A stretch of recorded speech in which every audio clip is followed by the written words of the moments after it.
What up, y'all? DCFAYGOGUY coming at you guys with a live stream. This is another promptu one. I brought with me a special guest, as you can see. Caligreen Too Fresh is with us. Say what's up, Cali. What up, though? Whoop whoop. So the title of this video, hopefully a little bit less controversial than the last fucking live stream I did with guests. What the fuck is up with ABK? And I actually took this directly from the question that Caligreen had posed on the last episode of the Beastmaster show over on Carnival Spirits, where he straight up asked the chat, what the fuck is up with ABK? I was like, I need to talk about this because, you know, everybody I'm seeing in the comments on Fago Lovers, on the posts that ABK are putting, they're fighting about Psychopathic, they're fighting about M&E, and, you know, I've been kind of keeping up with ABK. He's doing his shit on Native World. And I mentioned something to Caligreen here about doing a video, and he's like, well, I've been following every interview ABK's put out, so if you need info, hit me up. And that's where this developed. I said, well, shit, let's live stream it. So here we are. So what the fuck is up with ABK? Oh, man. Lots up with ABK. Come on now. You've been following. You've been following. I actually was just looking on his website, and I remember he was talking about a new album, but I didn't realize he's already planning it for 2021. I thought it was kind of another one of those announcements that's kind of out there, and when it comes to fruition, it comes to fruition. But Always Bringing Knowledge apparently is slated for 2021. I didn't even realize that. So, well, it was slated for 2020, and he announced that in 2019. So... actually, it might have even been 2018 when he announced that, because he was supposed to be doing, check it. He had Shapeshifter, which that's a whole nother topic we can get into. But he had Shapeshifter, he had Always Bringing Knowledge, and then he was supposed to be putting out a Road Fools Volume 2. What else? He did put out the Have-Nots finally. He kept hyping that one up. He finally dropped that. He dropped the Lone Rider. He did another Drive-By. So, I mean, he's active and he's got all these projects, but they're just not coming out on Psychopathic. They're not coming out on M&E. He's putting them out on Native World. And he's been doing this since, I mean, the last Psychopathic release he had was 2014, either 2014 or 15, and that was the greatest hits. Yeah. See, I wouldn't even count the greatest hits because I didn't buy that shit. I mean, I have it. It's. I thought about it, but I'm looking through it. I know it was a video I thought about making in the past years ago about greatest hits, whether they're worth getting or not. And I was like, I'm not getting a greatest hits album. You know, give me new music. So right. Which, I mean, so with the new music, he's part of another group now, the Eastside Ninjas, which is him, Twisted, and Blaze. Kind of controversial, you know, once again, like a Diet Lotus, you could say. Like, I'm hearing people throw out there because it's literally everyone but ICP. But I mean, the way I look at that group, I haven't listened to the new single yet. I'm thinking about doing a reaction to it. I'm not sure yet if I'm just going to end up listening to it on my own time.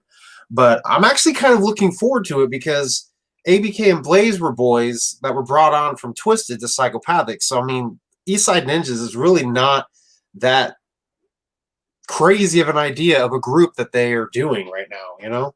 Not at all. I mean, they all came up together because whenever Twisted got on and they paid their dues, what did they do? They brought Blaze into the fold, right? And as soon as he paid his dues, what did he do? He brought ABK into the fold. And then, you know, as ABK was coming up, performing shows and stuff, like pretty much his first album, Juggalos, they're going to shows, they knew at least half that fucking album before it ever even came out. You know, that was how it was back then.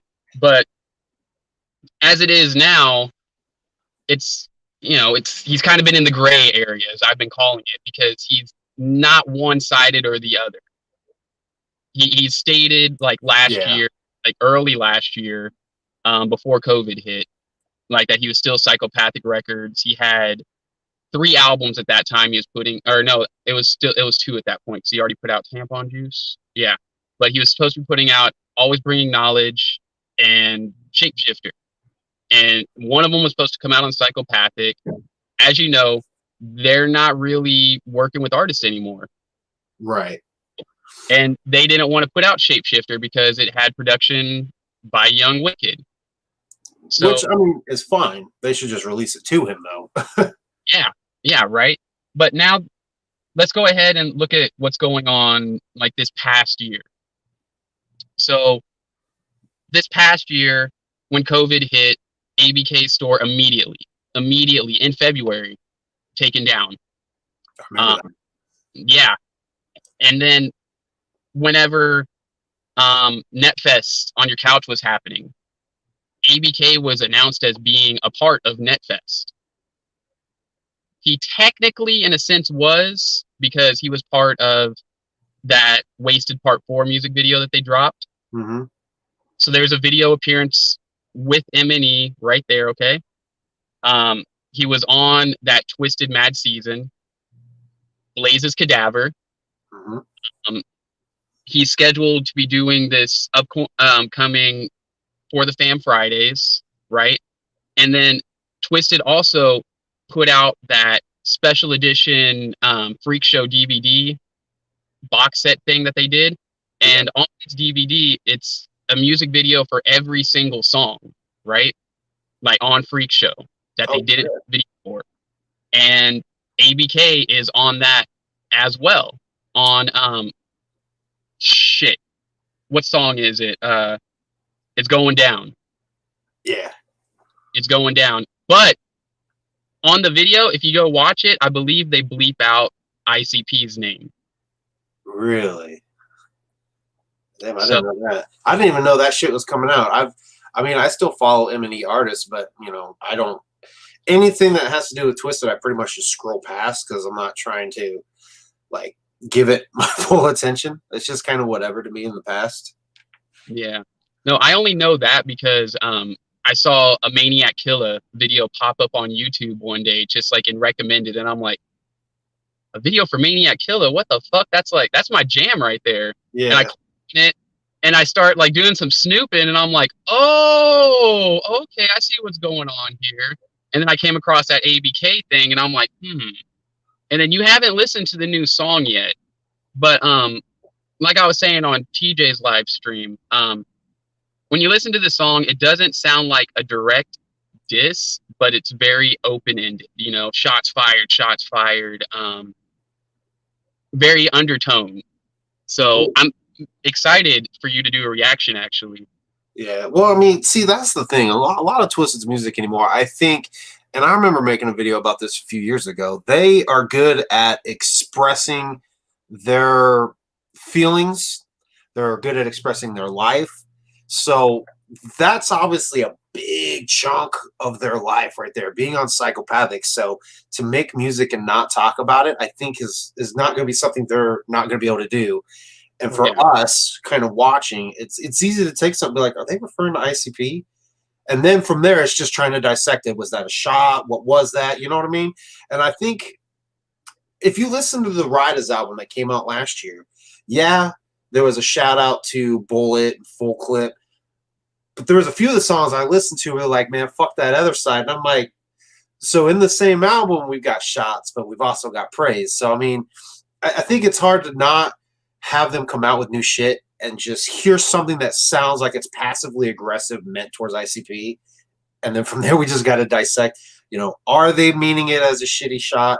Who are they referring to? I think that's just kind of anymore what's going to happen for the rest of both of their careers. We're always going to wonder, are they talking about them? Well, same with ABK. I mean, he's the nicest dude, right? Oh, chill as fuck. But he put out that Lone Rider last year, and if you don't know like what that's copying the Eazy-E album that is notoriously a Dr. Dre diss album. So yeah, I remember you saying that, and I honestly, when you explain that, because I'm not a fan of like a lot of other hip hop and shit like that, which I'm trying to slowly expand my horizons way more. So when you explained that, I was like, oh, that's pretty fucking cool. And like you said, that was basically like kind of it was kind of like his fuck you to all the other riders. Like, I'm out here doing this shit on my own. Yeah. Which to me is fucking dope, because ABK's been just looked at as like, why isn't he putting shit out on Psychopathic? Is he still with Psychopathic? It's like, no, he's not. He's doing his shit on Native World. ICP sees that. They said in 2018 they're going to focus on them. So, like, clearly, ABK doing his own shit on Native World is just a given because he's been doing it. Well, let's not forget, like, what happened towards the end there between Psychopathic and ABK. And when I say towards the end, I mean 2017. Mm-hmm. Because it really was the end of their relationship because he had a bounce check from Psychopathic that made shit, you know, if you're not getting paid, you're going to have, right? And it caused him to not be able to make it to the Juggalo Love Cypher, I believe. Yeah. Was it the March on Washington? He had like his bus broke down. So he just had like bone after bone. And I mean, he wasn't at the March on Washington. He wasn't in the Juggalo Love Cypher. And then we haven't seen him perform with ICP aside from the Gathering since. We haven't seen him do like even as much as a song with anyone other than Big Hoodoo. He did do the Have-Nots, but aside from that, whenever Ouija was brought in, he's done nothing with Ouija. Mm-hmm. He hasn't done anything like, I believe he was invited to be part of that, the Trey Deuce, I think, or something like that. Trey Deuce was DJ Clay, Keegan, and Ouija Mac.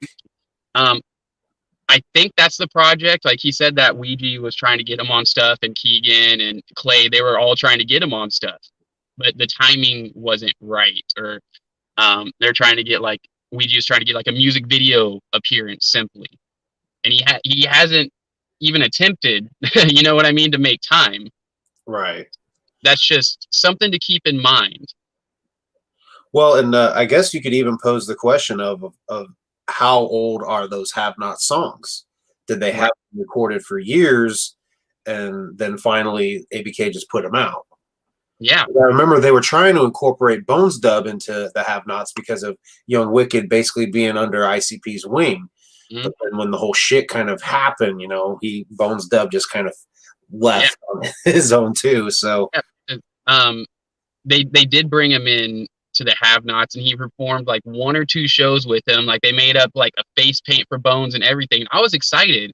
That was like the ultimate underdog group. You know what I mean? Yeah. Like ABK has always been the underdog of the label. Like just there's nothing about it. Like he's always been on his own, kind of in his own lane, and then throw in Big Hoodoo, who's still, you know, new to the label. Mm-hmm. Bones Dub, who is just kind of in limbo waiting for his brother. Right. Well, and even talk about Big Hoodoo. Big Hoodoo's entrance, I guess you could say, his signing to Psychopathic was very ill-timed because of Twisted leaving. So he was immediately compared to Twisted. Like, this is the guy that's replacing Twisted. It's like, and I think a lot of Juggalos probably forgot that was something that was already in the works because he was in the 4th Cypher video. Right. Is it Doe Doubler? Yeah. Doe Doubler. Yeah. Yeah, he was Doe Doubler before. But then I've been with them for some time, and that was things that was happening in the works. So I think him catching a lot of that shit from Twisted leaving also pretty much made him the underdog as well. Yeah. Well, the last artist that was signed before him, if you remember, was Cold 187. Yeah. Yeah. So I mean that was a very awkward time for the label, which actually under the name Doe Doubler, if you look at the credits in Cold 187's album, he's all over that. Like he's on a few tracks, like doing background vocals and shit. So yeah, I've listened to like maybe 3 songs on that album and then ejected it. It didn't work for me taking the classic Psychopathic beats and having him rap over it, you know, but I'm not an Above the Law fan, so you know, that brings us back to the whole Eazy-E and hip hop, and maybe one day when I've expanded my horizons enough, I'll go back and listen to that album. Let's be real here. They signed like the weakest link of that era of hip hop. Just to like, I mean, like that's not at all nice. You know what I mean? Because I like Big Hutch. I like Cool 187.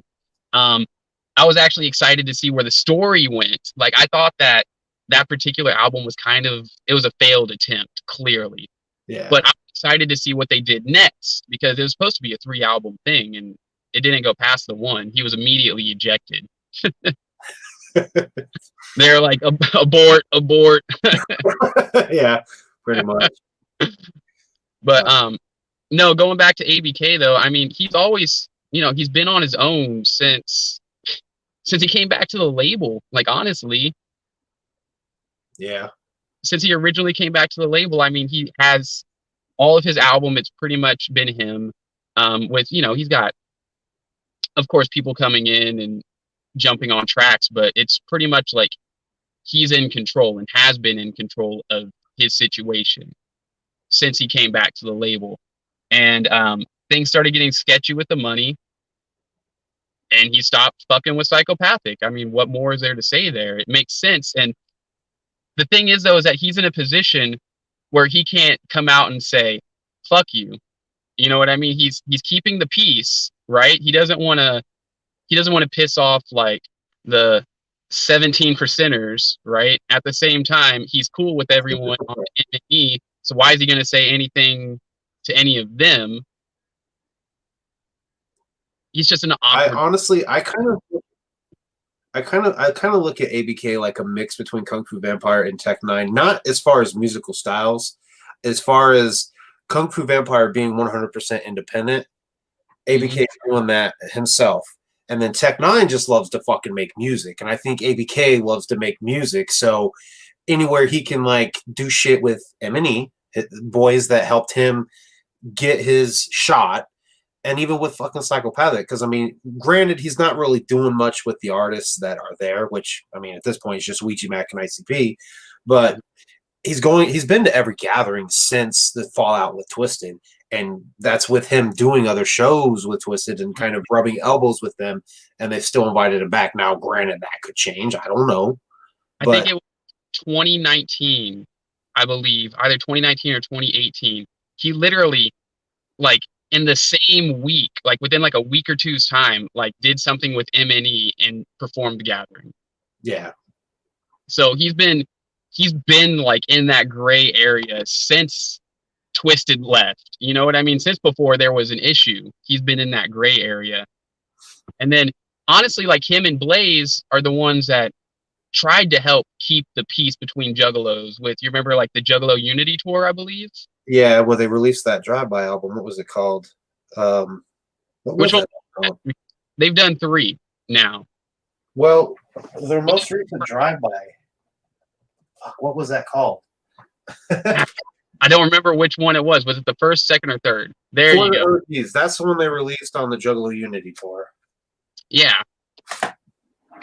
So, and then I think like with ABK last year having put out that, and then also the Have-Nots, that's him like showing where his allegiance is at. And his allegiance is with the Juggalos. It's not with ICP. It's not with Twisted. It's with his Juggalo fan base. Yeah.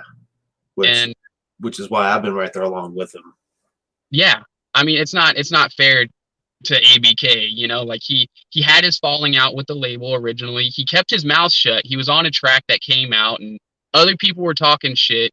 He didn't hear it, you know, so he didn't know until it came out, but he mended his path and was able to come back. Yeah. Rebuilt that bridge, and it was in a year's time. Like literally, he left the label for 1 fucking year. Yeah. Well, and his return wasn't helped by Twisted shitting on him. I have yet to see this apparent like bashing from Twisted. I hear about it like all the fucking time, like ninjas that were there, like, yeah, like when they brought ABK back, that same gathering, Twisted was like, fuck ABK. I remember it, but I can't ever find the video footage of it. It was their seminar, but I can't remember. He came back, what, 2008? So I can't remember if it would have been the 2008 or the 2009 gathering. But I remember watching that seminar that year when it came out and them saying, fuck ABK, and got a chant going with their crowd. And I'm like, damn. Because like at that time, I was just newly discovering and branching out to twisted shit. I mean, I had been for a couple years, but the one that I was really, really new to was ABK. This had to be 2008 because in 2007 was when I branched out to Lotus and Twisted, but 2008 was when I started listening to ABK, and then that shit happened, and it made me second guess it just a little bit. But then the more I listened, I was like, he seems like an all right guy. So I kind of was like, I'm not going to get involved. Right. No, honestly, like whenever I met ABK, because I met him, I don't even know, like one of those like mini tours he did. It was ABK, Bones Dub solo, Liquid Assassin, yeah, fucking, I can't remember who else was there. There's Bakelo. But anyways, like ABK was so chill. He was cool. Every story I've ever heard about ABK has been fucking dope. Like every interview, which I've literally watched every fucking interview that's online. If you remember, whenever we had carnivalspirits.com, I archived every single interview. Yeah. I never stopped keeping up. Like this is what I live and breathe. Juggalo. It pisses my wife off so much. So fucking much. Like, you ever gonna talk about anything that's not Juggalo related? I'm sorry. I kind of get that because during Thanksgiving, Meg's mom was over and she was asking what our Wi-Fi password was. She's like, "Is it ICP for life?" And like a couple of days later, we were driving to a nearby city to go shopping, and she's like, "Man, that shit pisses me off." She's like, she said something, I don't remember what it was word for word, but I pretty much just told her, I said, you know what, though? I don't let that shit phase me because I know how much it means to me. And people are just ignorant to the fact they don't understand that. So, I don't remember what the fuck. Oh, no. I remember now. It was a conversation we had a couple weeks ago. I told her that I think the biggest burden of being a juggalo is when you try to share good music to other people, they see that ICP and they stamp it on you and they think, oh, you only listen to shitty music. That's the shit that I fucking hate. Yeah, I hate that shit. Being a juggalo, it's something that you just get used to. Like, unfortunately, I've been getting shit on for my musical taste since before I even listened to ICP, though, because I was an early bird in the music scene. Yeah. No one else, whenever I was getting into music, was about music like that. They were watching Disney Channel, listening to Britney Spears, and here I am, discovering ICP. We're like in the third and fourth grade when I discovered ICP, and the 90s, like it was a different time. Like nowadays, kids grow up and their parents listen to like alternative or metal, and that's the normal. In the 90s, growing up in southern Indiana, having a mom with tattoos and dyed hair, and it was seen as out there, like, oh that you're that freak's kid, that's you're that freak that lives in the house with the Annie curtains. Like, yeah, but I'll hear music coming from your house. So it's like, I don't know, I come from a different, you know what I mean? Like my mom, she doesn't listen to ICP. She dated a juggalo, introduced me, and she still to this day is like, I never would have thought all these years later you'd still be listening to that goofy band. I've heard that, not so much about ICP. My oldest brother, who exposed me to Fear Factory, said that there was one time I gave him a new Fear Factory album. He's like, I never thought you would be so fucking obsessed with Fear Factory. So. Fear Factory was an obsession for me from the first time I heard them. I first heard them, it was around the time of like Obsolete, and once again, my mom's boyfriend, that was his name. But man, I remember when that shit came out, like first hearing like Digimortal, like mind blown. Fuck. That's a great album too. And the thing that really baffles me is there's actually Juggalo in the town that I live in. About 10 years ago now, we were hanging out a lot and shit. And we were talking about Fear Factory, and at the time I had not heard Digimortal and wanted to, and he had said something about it's their worst album. And then after I listened to it, I'm like, how is this their worst album? And I remember him saying that it wasn't as hard as the other stuff. And I'm like, this shit fucking bangs. That's because Digimortal's melodic. Yeah, and that's what brought me into Fear Factory was Burton singing the way he did. I was like, fuck, dude, they're not just all scream. Yeah. So if it wasn't for that, I would be a Fear Factory fan. Like that versatility, it's unmatchable. Like no one else does it the way they do it. Like that's what's different about like our generation though, like of new metal. Yeah, there's a bunch of shit that sounded the same, but there's a lot of uniqueness. Like Fear Factory, no one did it like them. No one did it like Deftones. No one did it like Static X. Like all these people were very different from each other. Mm-hmm. And of course, like you got the people in there like your Papa Roaches and that are just biters, but there was a lot of like individuality in the music.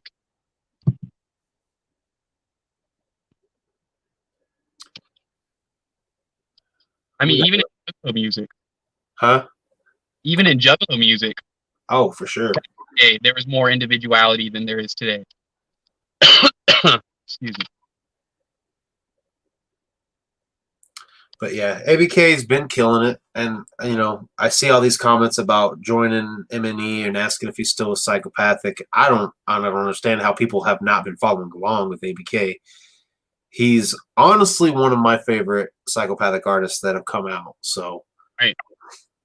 And then if he is working with MNE, how is that affecting you? You know what I mean? Like, how does that affect you? Because honestly, let's be real here. How much money goes into MNE compared to Native World? Yeah. Who's going to be able to give like that shapeshifter a real push? And then not only that, MNE has Young Wicked, right? It only makes sense for them to put out an ABK album. He doesn't have to necessarily sign, right. But I do see him realistically putting Shapeshifter out on MNE, and I'll be on top of that shit. I'll be pre-ordering that shit. Cool. Absolutely, and it, maybe not so much through if it's not through MNE, maybe even just through the Welcome to the Underground. Is that a sub label or is that just kind of distribution through their label? I'm confused on that one. So the Welcome to the Underground, originally what it was supposed to be them like putting out like projects. Like, all right, take for example, like Gorilla Voltage, Damn Dirty Apes. That was a project that they already had. That was a classic album, and it got repressed with that on there. Same with AMB. They did Cut and Stitched. That was already previously released, but it was out of print. So what did they do? They put it back in print on MNE. So that was the original concept of that. And then the idea started getting weird, and it lost like its original concept whenever they put out stuff like what was that GMO Skee, like 8-bit filth? I believe that had that label on there. Oh, okay. Don't quote me on that, but there's like some shit they put out, I remember, where it wasn't that, and that's where it kind of lost it. They put out like some collections, like a 420 compilation, cryptic collection thing, and I think it had stamp on there. But originally it was supposed to be like for artists that have out of print music to re-release those gems, which is a cool idea. And I actually remember seeing Android 15 on MNE's website. By that time I had kind of fallen off of GMO Skee because I just didn't like the person he was.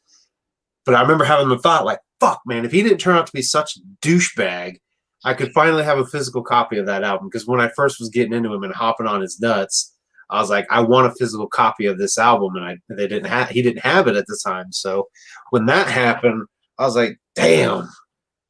But Skee, that's kind of a touchy subject for me because, I mean, the video I put out where he didn't like it, or do you not? I don't. Okay, This is all right. Get ready. Get ready. So I put out a video, and it was basically posing the question if his GMO Skee's diss to Violent J damaged the sales of Charlie and the Filth Factory. That I posed the question, and then I pulled out chart numbers and like compared where he was on the charts with his first album, where he was the second time around, and I like broke everything down. He came in the comments with paragraphs. Damn. Paragraphs. And then you know, I try to be like, hey, so you know, like I'm not like I'm in here on this video. If you pay attention to the video, I'm fighting saying that this is the superior album. Right. It wasn't that it sucks that you got pigeonholed, but you kind of pigeonholed yourself, you know. And later, you know, it would come out that M&E overspent the budget. Yeah. Which, I mean, that's easily broken down. They you remember whenever they put out in the first album the golden tickets that they're supposed to. All right. So take into consideration the fact that you're giving out 5 golden tickets. These are people that you're flying out, 5 people who you don't know where the fuck they live, and you're offering to fly them out to Detroit to be part of this video where you're going to be paying for their hotel and everything. Yep. On paper, I'm sure oh fuck yeah, people are going to buy this album because they want to get this golden ticket. And then you get in the money from that. You sit everything down, look at your earnings and everything, and it didn't add up. You know what I mean? They fly all these people out, they fucking do this music video, and then after the music video shot, which, let's be real here, if you watch that Charlie and the Filth Factory, the first video, it was shit. There was like no money put in the actual video. It was all put into the extras. And the budget was an entire album budget on that one video. Jeez. So he definitely got the fucking bone, and it sucks because what did he fucking do? He went to bat for M&E while this is going down, not even realizing. Yeah. I mean, within 6 months of being on their label, he did that shit. So. Exactly, man. And it sucks. It fucking sucks because he had a lot of promise to him. You know, he's just he's doing his own thing now, and he's never going to get that again. He's never going to get that push. Like, you can guarantee that. And it sucks because I was a fan of him since Got Filth 1. That I remember seeing that on Faygo Lovers, and that had to have been like 2009, 10, 11, 12, somewhere in there, you know, somewhere in that time frame. That era all gets jumbled together. But sometime around there, I noticed him, and then he started doing like the Don't Funk Up Our Beats contest. He got picked up by Team Backpack and all of that, and I followed him like hard fucking core. And he ended up losing his shit on me, and I'm like, bro, you don't even know. Yeah. It's like, you don't even know how long I've been following you, bro. It's crazy. He doesn't take criticism easily, that's for sure.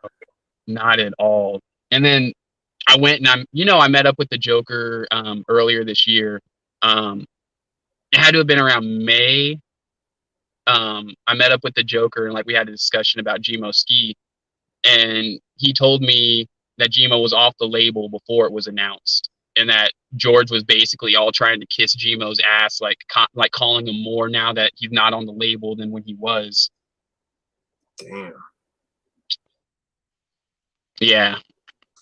So, and he also told me about how like he talked to like GMO, like, you know what I mean, that like, yeah, like GMO bodied, he believes that GMO bodied Violent J, but at the same time that he could see like how he wasn't in a position where he could do that.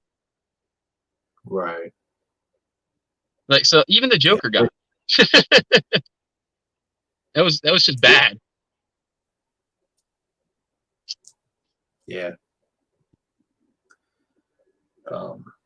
What's funny though about that situation is I actually, when that all kind of happened, and knowing how arrogant that GMO Skee was, I actually told myself around that time, I was like, watch him for me over some shit.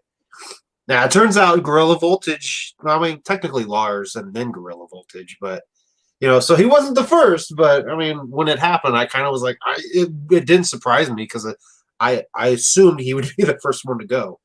Yeah.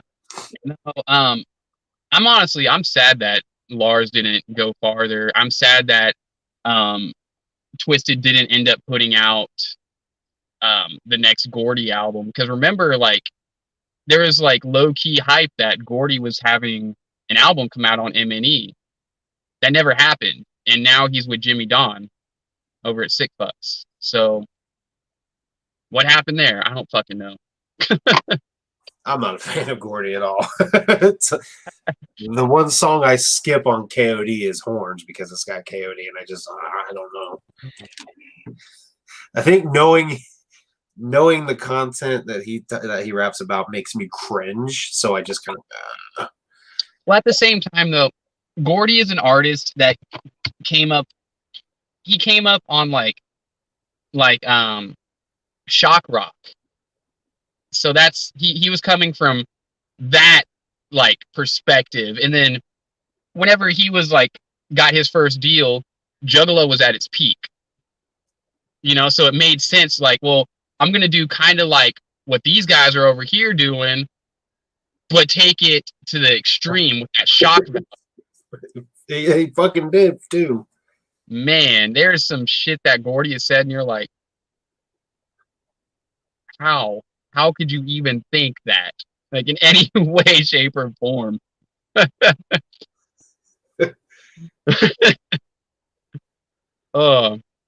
no, yeah. As far as ABK goes, though, going back to that, I mean, if you didn't see this like coming, I don't know what to tell you. Like, all last year, like, there's, like I said, little here and there, seeing him pop up on M&E shit. Meanwhile, ICP has got their live streams going. You know what I mean? They're bringing Ouija out. They're bringing Big Hoodoo, right? They got Project Born coming out there. They got fucking D Lyrical coming out there.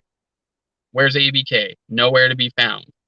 And then he's scheduled to be doing this for the Fam Fridays at the same time that like ICP is going to be doing a live stream. Mm-hmm. I think he's just trying to get some fucking bread, man. That's how I've always looked at it. Yeah, for sure. I'm sure that it's money. Exactly, money. Because one thing I remember is ABK being more business minded. That's why he pulled himself away from the situation when he did, and then put himself back into it the way he did, because this was a sketchy time for Psychopathic Records when he left the label. When he left, they just left AA, right? Like, AA is out the picture. Yeah. What's going on? Nobody fucking knows. You know what? I'm sure that's the only reason he did come back, was because AA left. Yeah, right. But I mean, there's so much going on though. And then I remember he was putting in, oh man, how much work did ABK put in those first few years that like he was part of the label? I want to say he dropped more music than anyone else when he first was added onto the roster, because he did like his first 2 albums, an EP, Drive By. He was on all the compilations. I want to say he was on just about every fucking release that came out. And I mean, if you want to get technical, he was on how many songs on One Less G in the Hood? Yeah. So you could almost chalk up parts of that album as like Drive By. Yeah, well, they were shouting Drive By in some of those songs. They were shouting Drive By before that. They were shouting Drive By on Twisted shit. It's going down. It's going down. Yeah. Drive By. Yeah.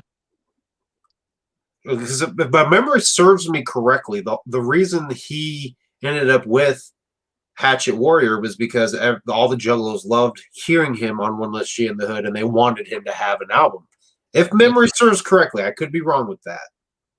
No, he was one of the only ones that was like welcomed with open arms. I feel like at the time that ABK came in, that we already got Twisted, right? Juggalos hated on them at first. We got Blaze, everybody hated them at first, and then you got ABK comes into the fold. He's got this unique voice, very unique, very charismatic, and I think it just clicked. It was perfect timing. And then also around the time that ABK is being brought on, this is also around the time we got Esham with the so I think it was timing. I think timing's why the Juggalos took to him. We had Zug Island, right? Yep. Oh man, Zug Island. Don't even get me started on that. I can't kick myself in the ass enough fucking times over that shit. I don't know why. I don't know why. Like, I listen to Cracked Tiles now and I go, what the fuck was I thinking?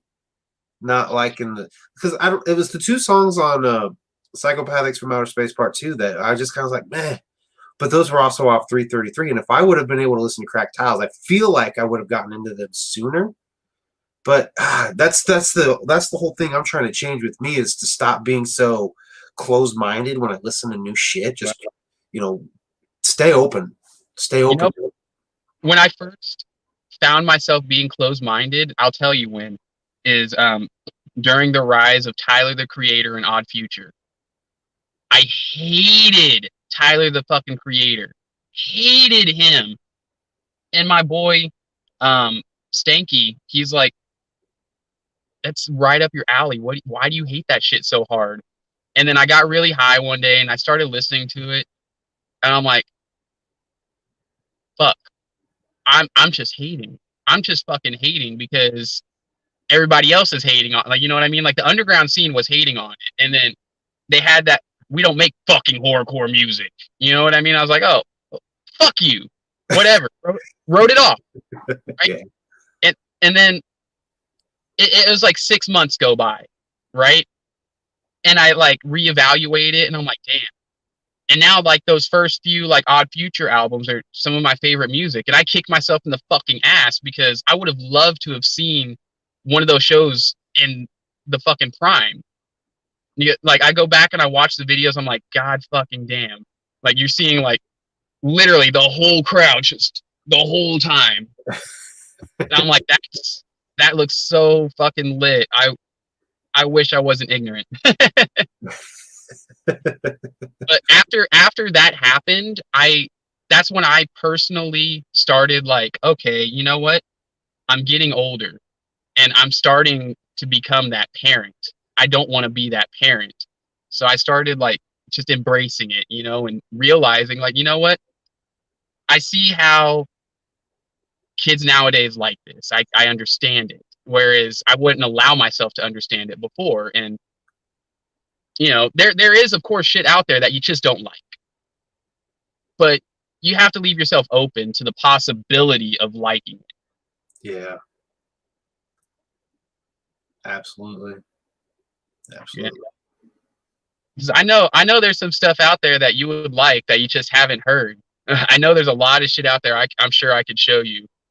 Oh, I'm sure. Between you and Ronebone are the two, you guys are like the underground encyclopedias for me. Oh man. Yet to have a conversation with him. I don't think I've had one with him. That's someone whose brain I would love to pick though one of these days. I actually would love if you two got on a stream together, whether it be on his show, whether it be on Carnal Spirits. That's one I would watch from fucking start to finish, because a lot of times I watch his shows and he's talking about artists and albums, and I'm like, I have no fucking clue who he's talking about.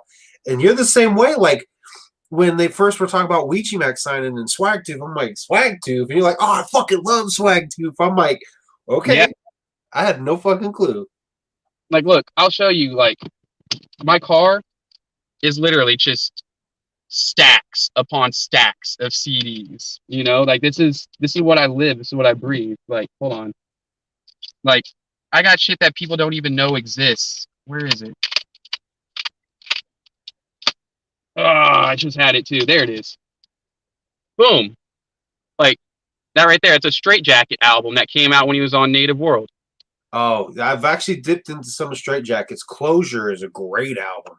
Dude, that album is dope. And I believe, is that the one that he dropped whenever he first like started fucking with ICP? Honestly, I couldn't tell you. I think that's know. Dropped like when he first like signed on as their engineer. But yeah, like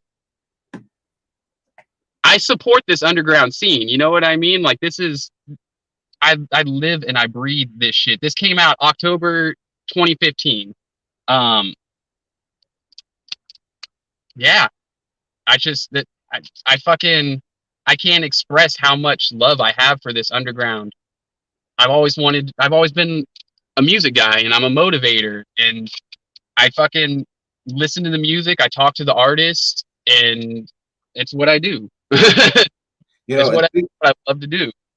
And speaking about Straight Jacket and ABK, I am under the full assumption that it is because of ABK that Straight Jacket ever got connected with ICP. Because when they first started working with Straight Jacket, I immediately knew who he was because of looking through the Asylum book and looking through the Shapeshifter Prelude, and the songs that stood out to me on both of those albums were produced by Straight Jacket. That's why I made the video I did 2 years ago about Fearless Fred Furio, what we could expect from Straight Jacket, because I think a lot of people were unknown to him, and I'm like, dude, he's produced some great fucking tracks. Right. He's produced a lot of great tracks, and he's just kind of like written off. I don't know why that is, because he's a dope producer, and then as an artist, he's not bad either. Like I was listening to Straight Jacket like, 2015, 2013, like way back in the fucking day. I don't know if you remember like Blogspot pages. No, I'm not sure about those.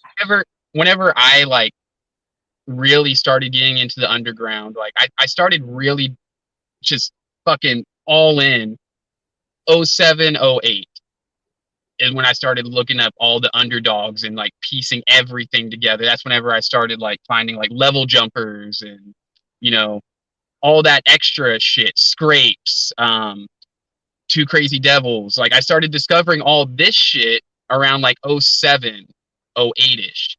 And there used to be blog spots, and it's a page where it's a blog, but people would post music blogs of download shit. So you would have like off to the side, like your glossary or whatever, like of your artist. So go down the list, like, who's Clorox? Who are you? Click on this guy. Sex, Gloves, and Rock and Roll. That looks like a dope album. Holy shit. Boom. Mind blown. Straight Jacket. Who's this guy? Oh, wait. This guy is also working with these people over here. Dead Dirty Carnies. Okay. And that's how I got to piecing everything together, was through Blogspot and MySpace. Oh, yeah. I remember MySpace. But, yeah, man, like I live and breathe this underground. So this year, my personal goal this year is to do more shit like I'm doing with you right now, because I've been that person that I've stuck to carnival spirits, and you'll see me pop up every now and again, like once or twice a year. You'll see me like make an appearance somewhere for like, 15, 20 minutes, whatever, pop in, say hi. But I really want to like start picking everyone's brains this year. That's my goal this year, is to be here with you. I want to chop it up with Rome Bones. So what up? What up? I'll pass the word on. He's actually, he even said, after, I think it was either before or after we went live on the last stream, he said he actually wants to have a live stream chat with Beastmaster even. Yeah. So I'll definitely pass that along. Hell yeah. No, like what he's doing. At one point in time, weren't you doing an interview with a Juggalo? I was. So check it. The interview with the Juggalo, I'm not really doing that in that sense anymore. I kind of actually took it over to Fago Lovers, and I'm doing like written ones Oh now. yeah, those Jolo spotlights. Okay. Yeah. Yeah, so I took that, like I was going through Fago Lovers looking at what they're doing. I'm like, I really want to start doing some of these spotlights. And then I'm like, this is literally what I used to do with Interview with the Juggalo. Instead of just talking, it's written out. So Yeah. I've been doing that. I want to do another one. The last one I did was KMB, the Sexy Ninja. Shout out to him, Studios, not Studio 17, What studio? Steve Studios. He cracks me the fuck up.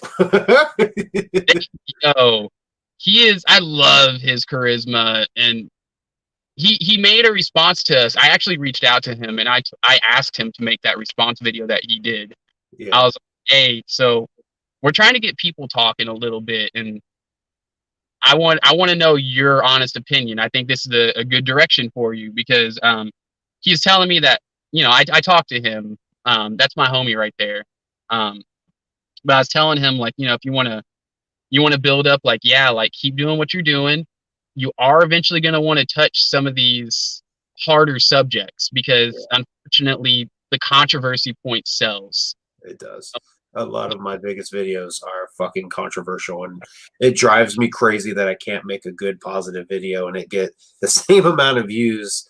It sucks, but Oh man, that's one of my like big things. That's why whenever you guys did the video you did, I'm like, okay, I'm ready. I'm ready to finally just like fucking let it go. You know what I mean? But in a way that's gonna be kind of tongue in cheek, kind of funny, because I can't be too serious about it. Like I'm a grown man talking about two dudes that put on makeup for a like I can't, like there's got to be like that hint of comedy in there. We're talking about clowns. Right. There was one thing you said in that went, oh, you said something about me trying to be edgy, and I'm like, I'm not even the one that said anything about the elitism. I didn't even bring it up. So the thing about that stream, originally it had been on my mind since like September, and it wasn't even so much of should ICP retire, but more of a when should ICP retire kind of thing. You know what I mean? Because like I was trying to say on that stream, and I feel like the whole point of why I made it a stream, I had been wanting to do one with Runbone because we did one last year on his channel. I wanted to bring him onto mine just to kind of help, bring him some light. I know he's been real down on ICP lately, but he does have, I feel like he's got a good head on his shoulders. So it was my way to try to expose him, but on the same hand too with Joker's Gallery. I've been wanting to do a stream with him. So I was like, well, let's just do this live stream. And I kind of figured that maybe with Runbone being not so pro ICP right now, and Joker's Gallery being like this fucking juggalo that's been putting out documentaries about these guys for years, I figured maybe he would kind of balance the topic, and it kind of went thump like this. And I'm like, so originally the idea was not so much to talk about them retiring, but kind of asking when would be a good time. And that was really the direction I wanted to go with it. And it just kind of went left. And I'm like, all right, hands off the wheels. We're just letting this motherfucker go wherever it goes. And I really shouldn't have, because now people are kind of like, I feel like I've got a little bit of a hatchet ready to be thrown at me, thinking that I'm questioning them. And I'm like, I don't want them to retire. I don't. But I mean, we're getting up there in years to start asking when. Yeah, when. No, I have people like acting like they're ready to like kill me over just my title, like just writing that title out. Like it's crazy.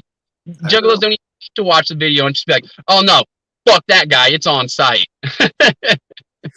See, and unfortunately, and I know Beastmaster called it clickbait, but one of the things that I learned, because I was really good at English and I was really good at writing, I was always, you don't want your title to give away your video necessarily. You know what I mean? You don't want your title to say what your video is about, because then there's no point in them clicking and watching it. When you do a headline for a story or your book, you want it to kind of capture their attention and bring them in to want to read it. So the whole point of that title was to bring people in, yes, but then hopefully, but the conversation didn't go the way that I had intended for it to. I was more so me trying to say, like, if the issues they're having continue and they get to a point in 10 years where they're ready to retire, but we've only got the second Joker card of the third deck, you know what I mean? That for me is incomplete. And that's where I was kind of like, should they? Obviously, no, they shouldn't. But, you know.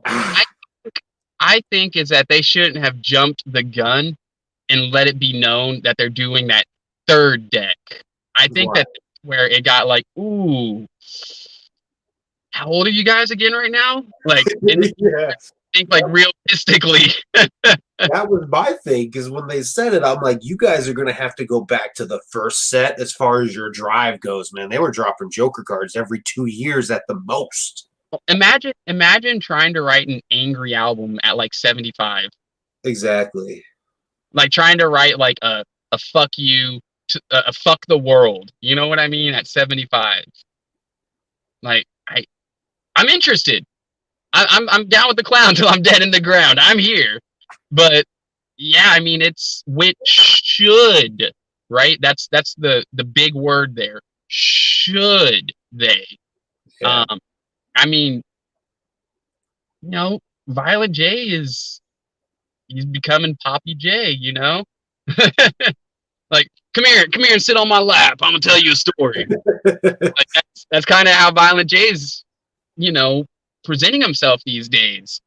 So I don't know. At the same time, on the flip end of it, we're seeing Shaggy more energetic than ever. Like Yeah. when was the time you saw Shaggy this confident? I'm gonna say confident because look what he's been doing like all last year with Shaggy and the Creep, right? Like why Island J's like shut in or whatever the fuck he's doing, you know, just making cameo videos. Right. Shaggy's out there like, all right, well, fuck, I got to make the best of this. And he hustled all fucking year and was doing literally a radio show, a podcast Mm-hmm. twice a week, 2 to 3 times a week.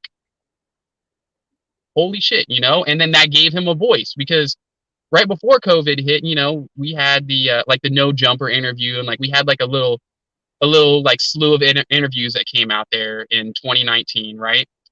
And what was the biggest complaint from everyone? Like, what's your biggest complaint? Like, not hearing Shaggy enough. You're hearing Jay say the same stories over and over and over again, right? And then we get to these live streams, and I don't know how much you've watched, like, of the original, like, the first round, but if you remember, like, things are starting to get heated at one point where, like, Violent J, like, keeps trying to talk, and Shaggy wasn't having it anymore. You know what I mean? He finally has found his voice, and I'm so fucking thankful for that. But as far as ICP retiring, I mean, they're gonna keep going. We already know they're gonna go until they can't physically go anymore. Right. I'm happy.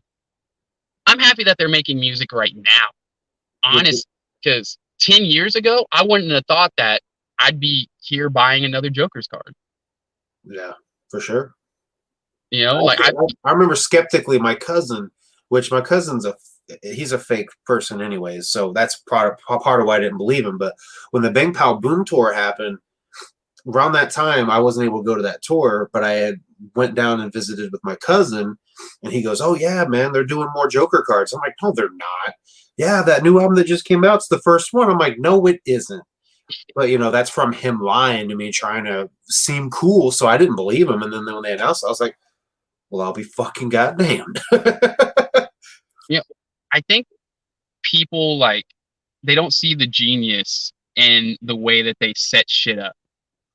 The way that whole from the Tempest into Bang Pow Boom, it made so much fucking sense to me because when I look at Bang Pow Boom, in my eyes, that like represents the rejuvenation of the Juggalos. That was like, look, we're fucking here. We're in your fucking in your face, right? Mm-hmm. And they took the media over. They took the internet over, literally. You know, fucking. They started. They created their YouTube channel in 2007, which was 2 years right before Bang Pow Boom was 2009, right? Yeah, it's 2009. Yep. They fucking were #1 selling artist for band merch at Hot Topic at this time, and Spencer's, both. They were at the peak of their fucking shit again. Like, once again, you know? Like, they, boom, bang, pow, boom. It's the explosion. You started seeing a bunch of teenagers again getting into it. It wasn't just like the kid that just graduated high school anymore, because that's kind of how it was around like 07. You know, like the shows are a little different than it was in 97.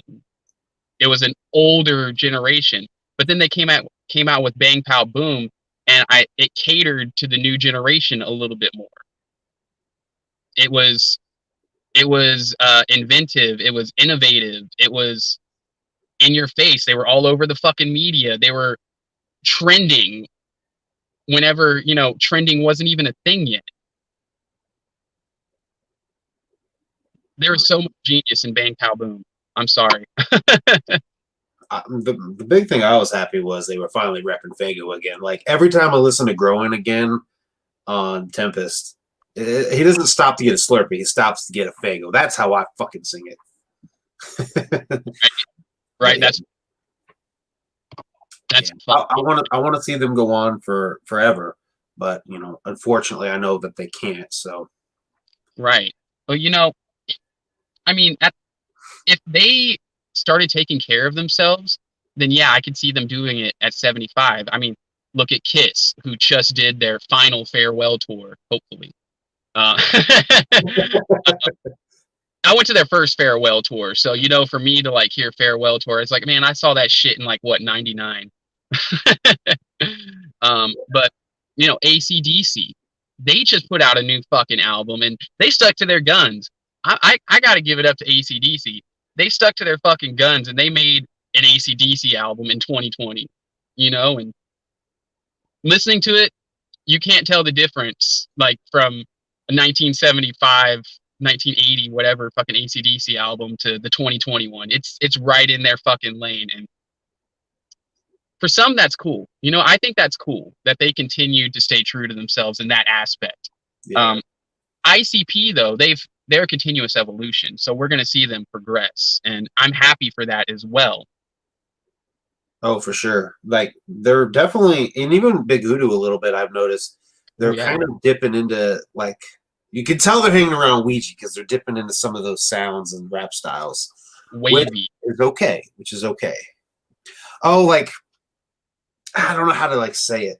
The one of the things that I don't like about Ouija is I feel like the way that he flows and spits a verse, that I'm assuming it's the trap style where it's like, yo, I'm sipping on my glass. Hey, oh, I'm sipping on my glass. Hey, oh, I'm sipping on my glass. Hey, that I don't like. And I noticed there's a few songs. I want to say it was, what fucking song was it that ICP where you could kind of tell Jay was kind of doing that style a little bit. I can't think of the fucking song though.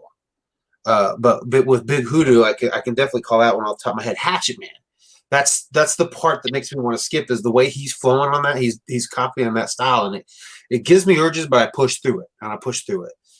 So it's not necessarily a bad style. It's something I have to adjust to, which I'm getting better at adjusting, because with Tech Nine and the way he's changing so consistently and the way he sounds, I've adjusted to him, and I feel like I'll easily be able to adjust to some of these new styles that some of the Juggalo favorites are adapting to. Well, I heard Mad Child, like his new shit. I was listening to it, and I heard Ouija. I listened to it. I'm like, oh, wait a minute. Yeah. You know what I mean? Like, here, yeah, huh. Oh, yeah. What are you doing, Mad Child? You're on that school. Like, okay. I see what you're. Kung Fu Vampire even did it on his on Come Dawn. He did it on the song he did with Dirtbag Dan. I don't fucking remember. I'm not Your Town or something like that. I'm not the biggest Kung Fu Vampire fan, but that album title that's just gold. That is fucking gold. Like, don't get me wrong. He's a hit or miss with me, and his live performance though he like if he were to come Amazing. if he were to come through, I'll go see him because that live performance. I remember it was Wild Week of Weirdos. That's when I got introduced. Actually, no, wait. I had already seen the I Count video, but that's whenever like I'd first seen him live. Like all I knew at that point was like I Count, and I want to say Grinder. But man, he blew me away. That was he was still bald at that point, still coming out with the whole get up. Yeah, his style to me, it feels like he's improving as he releases albums. Like I was actually just the other day, actually yesterday, I was listening to Love Bites, and there were some points of that album where I was kind of like, okay, I can see where he wasn't quite as polished then as he is now. Right. So he's definitely one that's growing. I feel like Kung Fu Vampire is one of those people that kind of pigeonholed himself with his name. For sure. As soon as I like back in the day, whenever I'd recommend him to people, I was like, bro, you should check out this guy, Kung Fu Vampire. They're like, Kung Fu, what? Yeah, I've had that a few times. Kind of like, dude, I can't even. I can't even with you right now. Like, what the fuck are you even saying? I had that a few times, and then I tried to explain. There was one of the interviews where he was explaining that like Kung Fu is not so much a fighting style as it is something dark and it's balanced. I was like, oh, that's cool. I try to use that to kind of smooth it over with people when I introduce them, but ultimately it's just got to be their cup of tea if they're going to get into it. Right. No, Kung Fu Vampire is definitely, he's unique. His stage performance, unique, everything about him. He's a dope artist. Shout out to Kung Fu Vampire. And I'm not a Buckshot fan, but I'll listen to that Double Dragon. Yeah, I'm not a Buckshot fan at all. I've tried to listen to his solo shit, I just can't. UGA was a struggle for me. Boondock saved it, and then Class was like he helped cement it as well. So, and that's no hate to Buckshot. Yeah, no, like Buckshot, like it's just for me. There's something in the flow, his voice, just it doesn't draw me in. I hear him come on a track, and I'm just like, oh, all right. And then there's some music where I love the song, and he's a featured artist on there, and I'm like, as it comes on his, I'm like, all right, song's over. Yeah, for me, it's the flow that he has, and I think, and I don't want to be disrespectful by saying this, but I feel like some of the lyrics are elementary, I guess you could call it. Yeah, no, he definitely has like you could call it a basic flow. Yeah, which no, Buckshot, you cool, man. You a good dude. I'm not a fan of your music, and that's my 2 cents on Buckshot. Just I like GA, which is the whole thing too. Some of the songs he's better on than others, but like just straight Buckshot, I can't fucking do it. Yeah, I can't do it. And to me, Underground Avengers, that concept is so fucking genius that I wish they would roll with it more, and I wish more artists would get involved with that. Oh man, well, you know what? Actually, Class is he's part of another like elite fucking group of underground artists. They're called Sick Gang. Okay, I didn't know that. That's one that you might be interested in checking out. They put this out last year. You can hardly see it because of the lighting, but it's called Contamination Sick Gang. Yeah, actually, and then Class put out these EPs. They're called like Article 1, 2, and 3. Mm-hmm. Put out the third one. I think it's the first one. Is it the first one? Article 1. The first song is like a Ouija diss song. Oh, damn. It's like he calls Ouija out because apparently like he wanted to collab with Ouija, and Ouija said he can't because he's too close to the other team. Oh my god, dude. Which I mean, I can understand from Ouija's point of view. It's if you even get remotely close to these guys, you get fucking blacklisted. I don't blame him for making that decision. Right. And then what's he gonna be? He's gonna be he's gonna be considered a flip flopper. Yep. like everyone else. Yeah, I mean it is what it is, and it fucking sucks. But what can you do? Yeah. Like the fact that like class hated on him. I mean, I don't know. I don't know how I feel about that. That's something I've never like. I'm interested in it, like, but I'm more interested on like why. When it comes to like rappers beefing online over petty ass shit. Yeah. I think when it comes to the whole Twisted and M&E thing and ICP is psychopathic, uh, maybe for class's point of view, I think maybe he's not able to kind of look at it from their point of view. They Mm-hmm. just say, oh, well, you're basically cock blocking these artists from working with these guys out of jealousy. But, I don't think they look at it as, okay, Blaze left. Boondocks goes on a few tours. Then he suddenly leaves. Young Wicked, who we tucked under our wing and was going to make our fucking protege, went to them. So at this point, if an artist that we're trying to push is even remotely looking at them, why would they continue to keep them? Why would they not blacklist them? Yeah. That's smart on ICP's part. Right. Because they've been burned so many times that I don't blame him. It sucks that it has to happen because, I was really fucking with Light. And that's what kind of got him pushed away. I know his own drive is why we don't have Broke But Still Shining. But, I think having that push from Psychopathic would help. As far as I know with Light, he's more, I think, focusing on, well, he was like promoting, because I saw that he was like promoting shows and shit. Mm-hmm. And then COVID hit. But he just had a kid. Right. I'm going to be honest. I give it up to a motherfucker that like puts their career on hold for their kids. Yeah. Like, seriously, like you have like this whole rap career, juggalo world at the palm of your hands. And you're like, you know what? I'm going to drop that. My son, my daughter is more important. Mm-hmm. I fucking big props to Light for that shit, because that's basically what he did, like, you know what? I'm not going to be able to put out this album because it's going to take too much of my time. Yeah. Well, I need kid. And then not only that, but in this day and age, I can tell you right now from my experience over this past year working in the industry, it's hard. It's hard to sell a CD. Like, I don't care if you got 50 CDs going out your fucking door. The money that you put into that album, you're gonna barely make enough to like help start building your next project. You're not making like a full living off of it.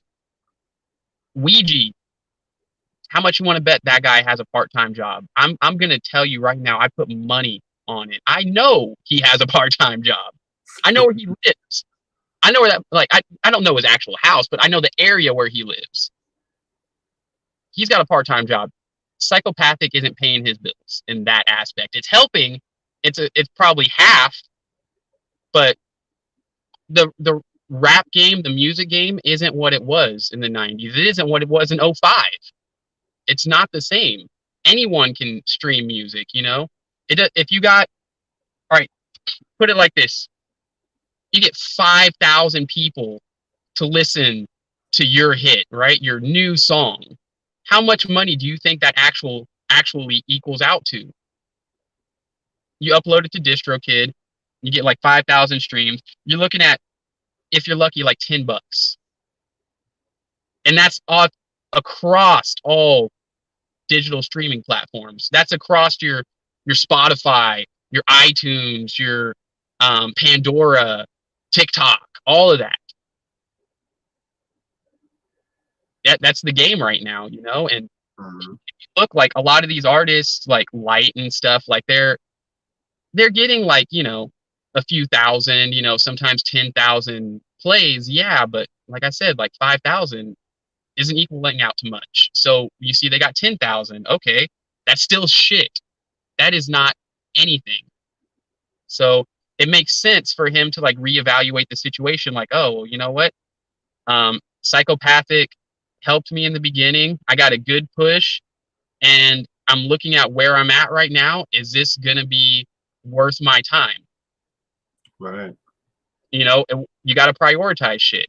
Well, Maybe I find a second hustle, which I believe he did. I believe he did a second hustle in promoting like shows. So, well, and like you were saying, he just had a kid, and you got to look at the timing of all that shit. That was the gathering that ICP said they were no longer going to be putting out new artists, that they were going to start focusing on ICP. So, I mean, it all makes sense. You know, I don't blame White for hanging it up at all. Yeah. Real quick, Madrox Monoxide 777. He says, I would guess that Ouija's other job isn't in customer service. He looks kind of silly, even by LA standards. I'm gonna tell you right now,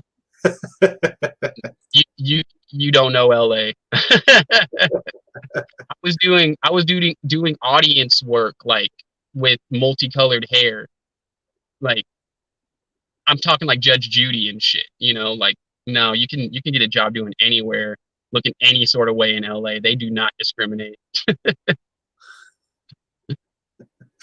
I think he works at like a. Never mind. I'm gonna shut up. I don't want to put his personal shit out there. You're gonna put him on blast like that, huh? That's funny shit. Like it's the position I've been in like this past year, like 2020, everyone sees it like a big shitstorm. It was decent to me, like financially, terrible year. But mentally, I mean, yeah, it was straining on the money aspect. But I got so much time with my kids. I joined up with Fago Lovers, started a label. Like I was saying earlier, I went and like actually met up and had lunch with the Joker at the beach. Got to bump. I bumped stuff from him that hasn't even been released yet. In his fucking car with his like his system was so ridiculous. His fucking system in his car was probably worth more than my fucking home.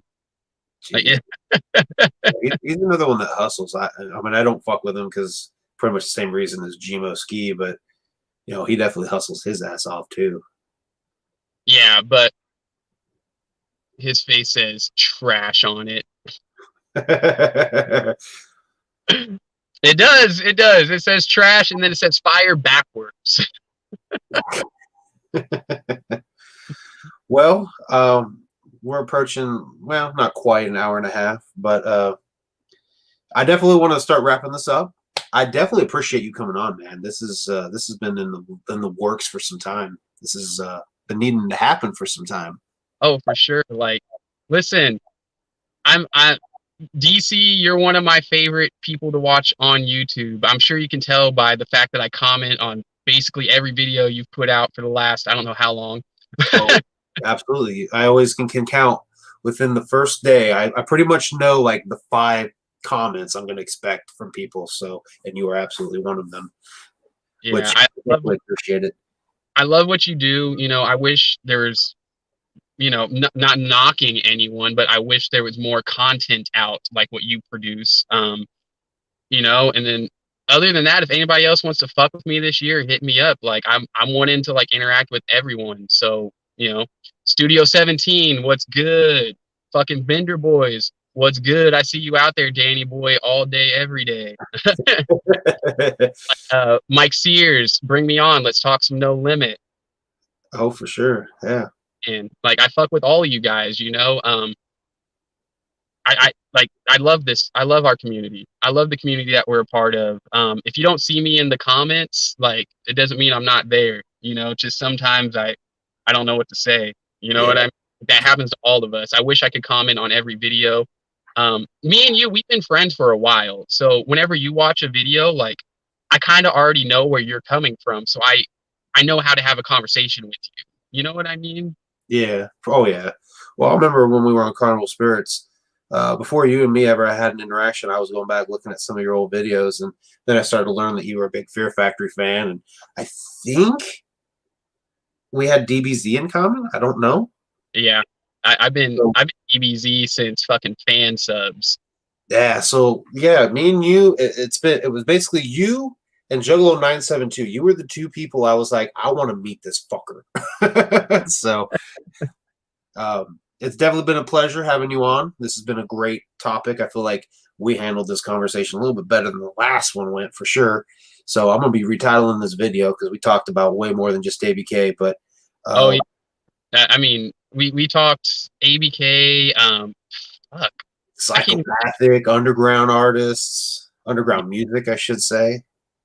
Yeah, this has been good, man. I had a lot of fun. My wife was like, "How long you gonna be?" And I pretty much told her, "You know what? You know what? It doesn't matter." Yeah, you and me, we've had a conversation about streams and how it's hard to watch them because of the length of them. But fuck, man, when we got on here, it was too easy to go on for an hour and 20 minutes. So, And this is to everyone out there watching. I think part of the problem is keeping an engaging conversation, because I mean, it's cool to like come on with your friends and joke around with your friends, but being a viewer and just like sitting in the chat, like, I mean, you log on, you're in for a little bit, you log back out, you log back in, but it's hard to keep viewers engaged. And in order to do that, we need more topics like this in the community. I want to see more people making like actual content, not just kick it streams. No knock on the kick it streams, because I'd love to join in on those too. But I would like to see like more like what Studio 17's doing, where they're doing the battles. I love that. I love shit like that. I don't have time to watch all of them because once again, they're kind of lengthy. yeah. Love shit like that. I love hearing people speak their thoughts and opinions on this world that we're a part of, because this is a really like, tight knit community that we're all in. Yeah, that's those are streams that I wish I could that I could peep into, but again, they're long. But when I seen that they were doing those battles, I was like, fucking A, dude. Because the first series I ever did on Carnival Spirits was DCFAYGOGUY battles, basically what they're doing. And I'm like, I'm glad somebody's carrying that on, because I totally left that fucking series a long time ago. I think we did like 4 or 5 episodes of that shit and it was done. So I was glad to see somebody doing it. Yeah, man. And that's another thing, is trying to keep like series going. Like, I know like people are Caligreen, TJ, when are you doing your next Juggalo AD? I'm not putting any kind of time frame on that, because the fact is, with these Juggalo ADs, it's going to come to a point where it's going to come to an end, because it only goes as far as present day. Yep. With type of stream. So we're gonna like do like a few weeks where it's like, back to back, and then we'll have a little break, we'll come back, but you gotta do stuff in a manner that's digestible for yourself and the viewer. If you're stressing to put something out, like, all right, fuck, I gotta go live this week, that's not the way to do it. You're doing it for the wrong reason. You need to do it for your, I've always said that doing YouTube should never feel like work. Yeah, it should never feel like work. And I know it does. It does. Mm-hmm. I think that's why we don't get as many like people like coming on doing discussion streams, because it is work, and who wants to work? Right. Who wants to work? You want to chill. I get it, but I'm just passionate about this shit, and man, I'm happy to have been here and had this discussion with you. Absolutely. Absolutely. Excuse me. I'm not getting choked up, I promise. Absolutely glad that you agreed to do this, man. So we'll do it again sometime. Maybe we'll start our own fucking show. I don't know. Probably not. We don't stream. We don't like streams. No, we're cool streams. It's whatever. Anyway, I want to thank Caligreen for coming on. I want to thank everybody in the chat, man. I've been watching you guys. I know I didn't really interact too much with it, but I don't want to break away from the conversation. I'm having a conversation with Cali, and I don't want to break away too much and talk with the chat. That's what my live streams where I'm solo are all about. So I want to shout everybody out in the chat, and I want to shout out the 2 members that have already joined the channel. their support goes towards bringing back giveaways here on the channel. So if you guys want to be a part of that, you can hit the join button. You don't have to if you don't want to. It's there just to help support giveaways. So I want to thank everybody in the chat. Thank everybody watching this after the fact. And Caligreen, thank you, man. Thank you for coming on and doing this. No, thank you, DC. Shout out to everyone out there. Love y'all. And until next we meet, shout out to your mom. Love you. Whoop, whoop.